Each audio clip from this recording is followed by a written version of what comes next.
What's up, everybody? TooTallToby here, and earlier tonight I participated in the Model Mania challenge posted over on the SOLIDWORKS YouTube channel. Really fun challenge. Shout out to SOLIDWORKS for putting together a fun challenge. I'm always down for some good speed modeling. And of course, shout out to our good friend Tom Smith, who ended up placing, looks like he got second in the challenge.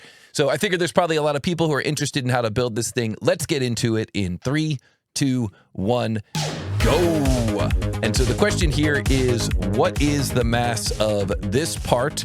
So the question is, what is the mass of this part? And the answer is in x.xx grams. That was on the form that you were supposed to submit.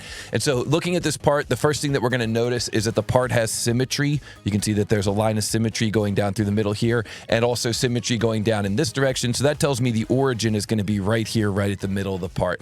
We can also see that looking down on this thing from the top, we've got this kind of rounded area over here. We've got a max width listed here. So I'm thinking that the first sketch is either going to be 1/4 of this, or even you could even do the whole shape. Either way, the first sketch is going to kind of look like this, and then it's going to get extruded up, and it's going to get extruded up with draft. So we're going to extrude that first shape. We're going to extrude it up with 5 degrees of draft, and we're going to bring it up to this height here of 25 millimeters.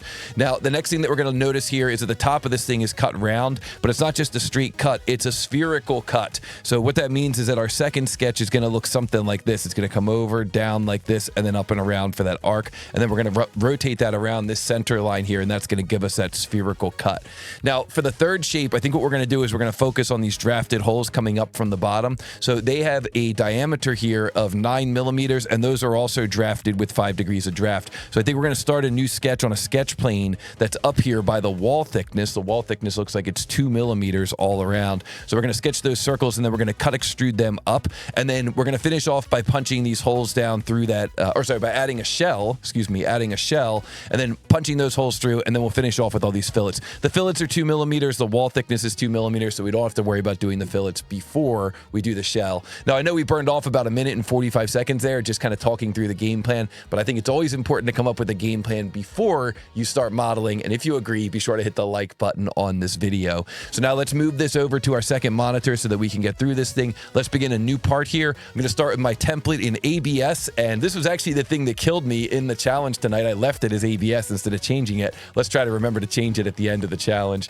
Top plane, begin a sketch, S key, center point rectangle, single click, move our mouse. We're going to let go of our mouse, and we're going to type in 50, enter, 127, enter. S key, we're going to create an arc here. We can create an arc like so, and we can give that arc a radius of 63.5, and then we can do either a mirror, or we can do the same thing on the other end. So we'll give this thing a radius of 63.5. We'll select these two and make them tangent. We'll select these two and we'll make them vertical, and then we'll sketch a center line here. And once we've got that center line, we can select those two and then perform a mirror to mirror that thing across. S key, extrude, and we're going to pick this region here to extrude. We're going to say that needs to come up to 25 millimeters, and we want to apply 5 degrees of draft.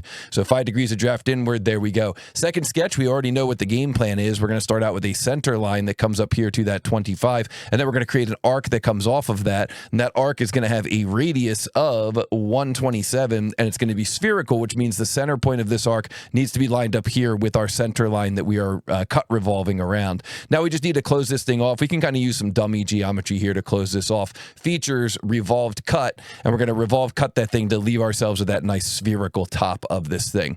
Now we can create those drafted holes. Top plane, hold control, left mouse button, and drag that up to our wall thickness of 2 millimeters, and then pick that face, begin a sketch, orient our view, S key, create a center line, and we'll make this center line here the total distance, which is going to be 63, and then we can hit escape and take that center line in this point and make a midpoint. That's going to make it really easy to create a circle here with a diameter of 9, and then a second circle over here like so. Pick this one, hold control, pick this one, and we're going to make those equal. Now we can do S key, extrude cut, and that's going to come up to a height of, really it's just going to be through all, and that's going to have a draft outward of 5 degrees as well.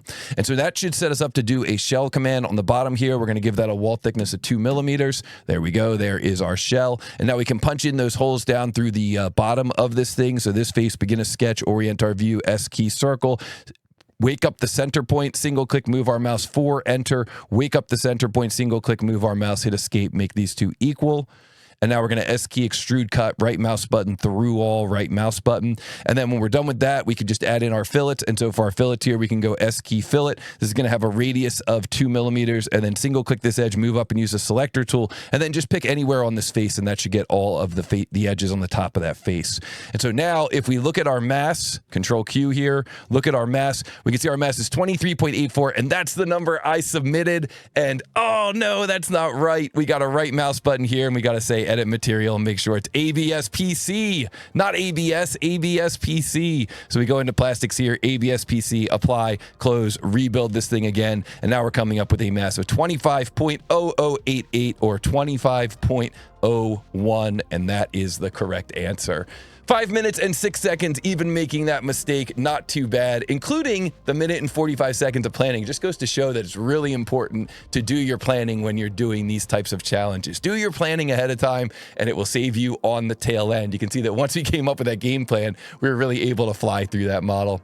So guys, if you enjoy these types of tutorials, be sure to hit the like button, be sure to subscribe. If you enjoy doing these kinds of challenges, whether it's just against yourself or it's against other people, be sure to check out Model Monday Live. We do these kinds of challenges every Monday against the chat. Check out our CAD vs. CAD speed modeling tournaments. And of course, visit us over at TooTallToby.com. We've got a library of hundreds of these 2D to 3D challenges, so you can test your CAD skills using any 3D CAD system. And I will see you in the next SOLIDWORKS step-by-step tutorial.